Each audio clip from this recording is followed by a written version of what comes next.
La théologie réformée. Ce n'est pas compliqué si c'est bien expliqué. Cet enseignement biblique, forme de questions et réponses, est animé par le pasteur Bernard Westervelt. Une nouvelle émission est publiée sur Facebook chaque dimanche en fin d'après-midi. Jésus est notre Rédempteur. Mais qu'est-ce qu'il fait au juste pour nous sauver? Il y a quelques années, je me suis acheté une imprimante. C'était un 3 en 1. J'ai demandé au vendeur, qu'est-ce que ça fait? Il m'a expliqué que je peux imprimer des documents. Je peux également faire des scans numérisés. Je peux aussi envoyer des fax ou des facsimilés. Excellent, je l'ai acheté. Jésus comme Rédempteur, c'est un 3 en 1. Il est notre prophète, notre sacrificateur ou prêtre, et aussi notre roi. Mais parfois, on néglige quelques-unes de ces fonctions, ces rôles de Jésus-Christ. C'est un peu comme l'imprimante. J'ai beaucoup imprimé des documents, j'ai fait quelques scans, je n'ai jamais envoyé un facsimilé. Dans cette leçon, on veut mettre en avant les 3 œuvres, les 3 fonctions de Jésus-Christ. Comme Rédempteur, ce que Jésus fait, il est notre prophète, notre sacrificateur et notre roi. Quelle fonction Christ a-t-il remplie en tant que Messie promis? Quelle fonction Christ a-t-il remplie en tant que Messie promis? Quelle fonction Christ a-t-il remplie en tant que Messie promis? Quelle fonction Christ a-t-il remplie en tant que Messie promis? Quelle fonction Christ a-t-il remplie en tant que Messie promis? Jésus dit, il fallait que s'accomplisse tout ce qui est écrit à mon sujet dans la loi de Moïse, dans les prophètes et dans les psaumes. Il était écrit que le Messie souffrirait et qu'il ressusciterait le 3e jour et que la repentance et le pardon des péchés seraient prêchés en son nom à toutes les nations. Jésus déclare, c'est moi qui suis le chemin, la vérité et la vie. On ne vient au Père qu'en passant par moi. Quelles sont les fonctions assumées par Jésus-Christ? Nous avons déjà vu cette question. On révise la réponse. Il y en a 3, celle de prophète, de sacrificateur et de roi.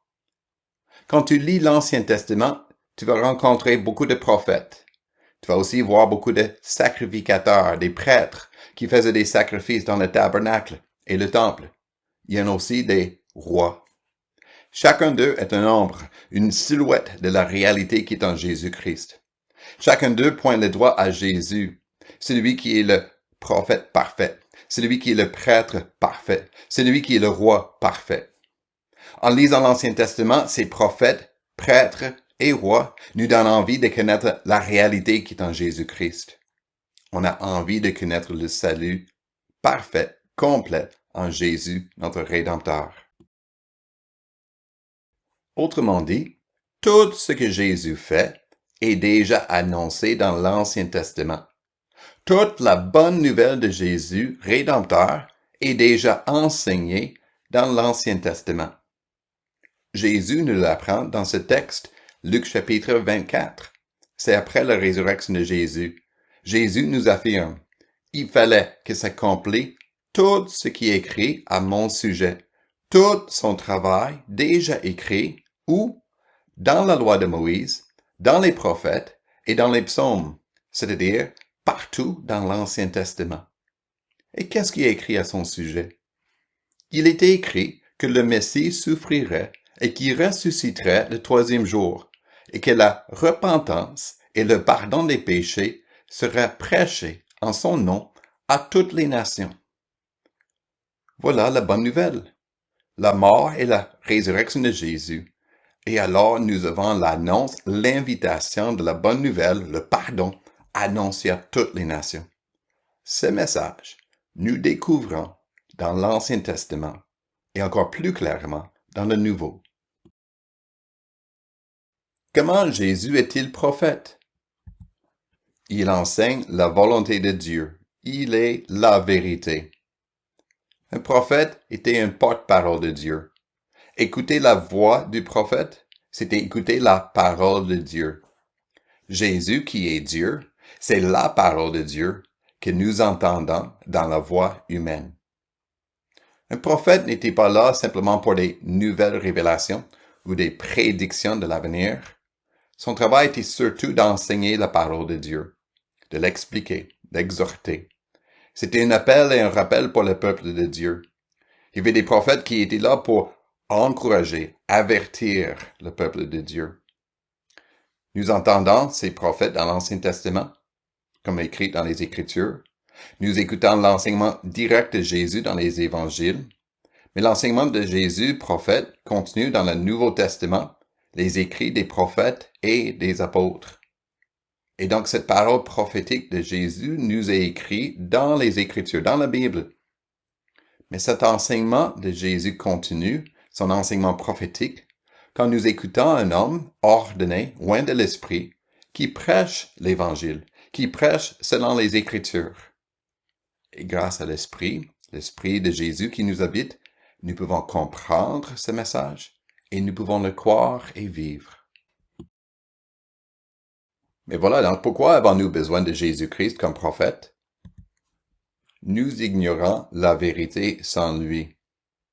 On n'est pas en train de dire que nous ignorons toute connaissance. On a de la connaissance des sciences, de l'expérience. Et oui, nous pouvons connaître Dieu à travers sa création. Toutefois, sans la Bible, sans la parole prophétique de Jésus dans les Écritures, nous ne connaissons pas Dieu correctement, comme il est et ce qu'il fait. De plus, sans les Écritures, nous ne connaissons pas le salut en Jésus-Christ. Nous n'entendons pas l'appel à la foi, à la repentance et à la vie éternelle. Autrement dit, nous avons besoin de Jésus, sa voix prophétique dans les Écritures et dans l'enseignement fidèle de ces Écritures. Nous voulons, au fond, connaître la vérité de Jésus qui nous libère de tout mensonge. Comment Jésus est-il sacrificateur? Il est mort à notre place. Il est le chemin. Un sacrificateur ou prêtre, c'est celui qui offre des sacrifices dans le tabernacle, puis ensuite dans le temple. Il y avait plusieurs types de sacrifices différents, même des sacrifices de reconnaissance, de communion, de prière. Il y avait surtout le sacrifice pour le pardon des péchés, sacrifice de culpabilité et d'expiation. Jésus, par sa mort, a fait un sacrifice d'expiation, c'est-à-dire pour faire effacer notre péché. Ce qui est unique, Jésus est à la fois le prêtre qui offre le sacrifice et il est le sacrifice, l'agneau de Dieu qui enlève le péché du monde. Et Jésus fait tout cela à notre place, à la place de notre mort éternelle. Alors, pourquoi avons-nous besoin de Jésus comme sacrificateur? La réponse, nous sommes coupables. Il enlève notre péché. Nous avons la culpabilité devant Dieu, mais aussi la honte. La culpabilité parce que nous sommes rebelles contre Dieu. Nous n'écoutons pas Dieu. Nous n'obéissons pas à ses commandements.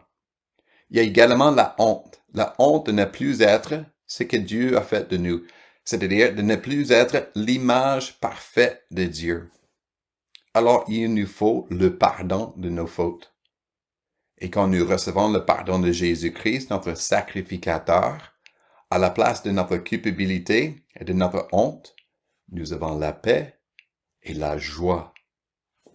Nous voulons suivre donc Jésus, le chemin qui nous amène à Dieu le Père, à vivre en paix avec Dieu notre Père. Comment Jésus est-il roi? Il règne sur nous et nous protège. Il est la vie. Jésus est un roi. Il règne sur le royaume de Dieu. On peut dire sur le pays de Dieu. Et ce royaume de Dieu est un règne de justice, de paix et de joie. Ce royaume existe déjà. Déjà, Jésus est le roi des rois. Il fait venir son royaume dans le monde. En même temps, le royaume est à venir, au moment du retour de Jésus-Christ. Et là, il fera toutes choses nouvelles, parfaites. Entre-temps, il nous protège. Jésus nous protège non pas simplement des maladies, des accidents, la souffrance. Il nous protège surtout du malin, du diable, des attaques de Satan. Jésus, notre roi, nous protège du mal, des tentations du péché. Il nous donne la force de tenir bon contre ces tentations. Et Jésus nous protège, oui, de la misère de ce monde, de la mort, par sa résurrection.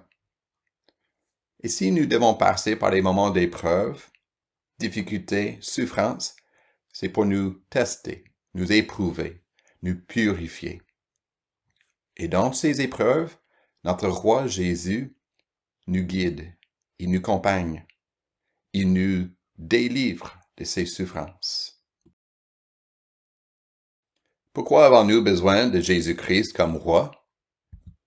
Nous sommes faibles et nous avons besoin de son secours. Nous sommes faibles. Notre faiblesse est physique. Nous tombons malades. Nous mourrons.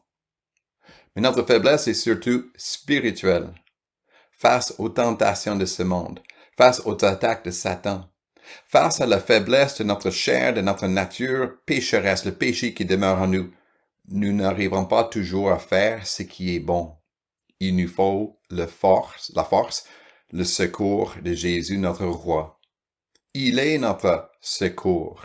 Par son esprit qui nous habite, il nous donne la force de tenir bon. Il nous donne le désir, la volonté, le vouloir, le pouvoir de faire ce qui est bien.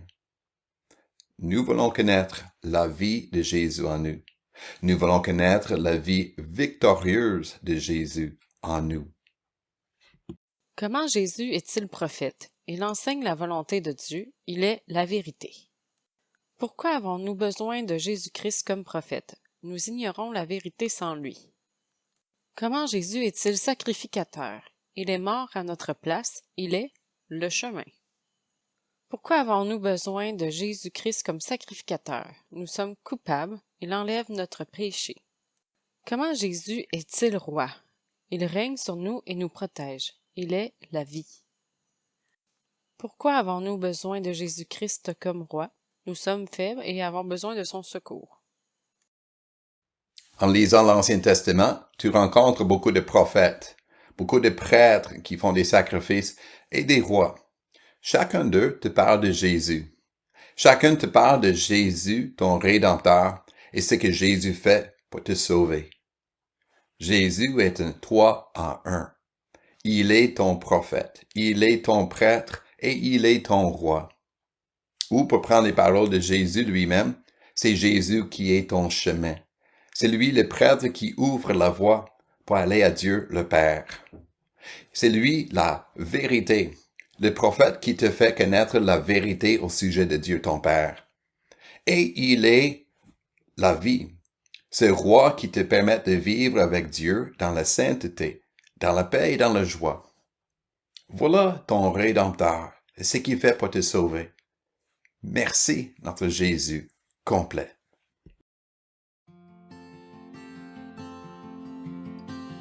En Jésus seul est mon espoir, lui ma lumière, ma force, mon chant, pierre angulaire, solide rempart.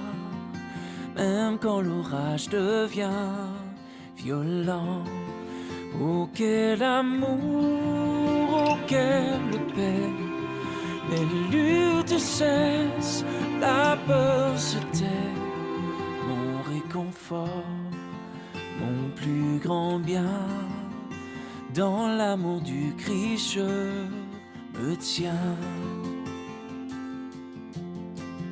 En Jésus seul, Dieu s'est fait chair, dans un enfant auquel mystère, second amour de sainteté, haï par ceux qu'il va sauver, jusqu'à la croix il s'est livré, sur lui la colère est tombée, tous mes péchés il les a pris, par la mort de Jésus je vis.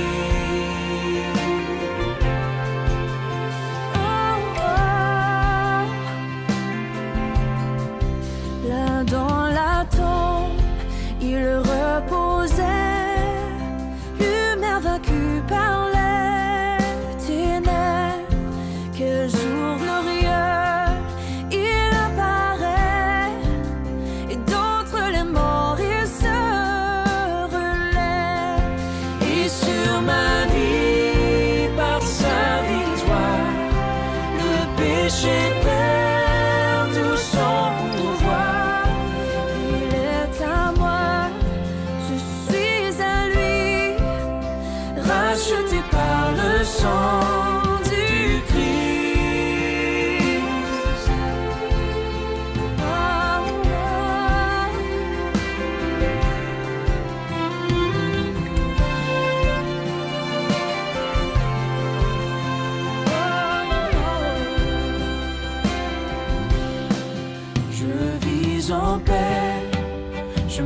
sans crainte, gardé par la puissance du Christ, du premier cri au dernier souffle. Jésus le maître de ma vie. Les plans des hommes ou du malade ne peuvent m'arracher de sa main, et qu'il revienne ou me rappelle, par la force du Christ je tiendrai.